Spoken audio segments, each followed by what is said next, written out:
We've shown you how to remove the glass assembly, but after maintenance it's very crucial to put the glass back on properly. So with this heatilator model, we're going to put it back on the same way we removed it, but in reverse order. So first, we're going to tuck the top two tabs underneath the top spring clips.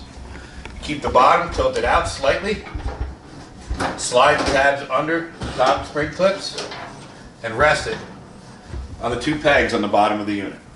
Once it's rested in place, you're going to pull the spring clips, just as we removed them. You're going to pull the spring clip forward and make sure they engage over the tabs on the bottom of the glass assembly. Now you want to make sure that all four tabs are in place.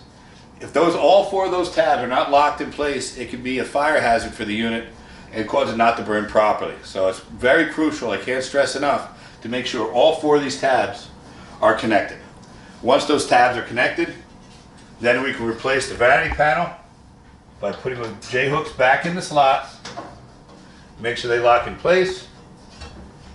Then we can close the safety screen. Now that we're finished with our annual maintenance, the fireplace is ready for use. If you have any further questions, please check out our other videos at Central Jersey Fireplace.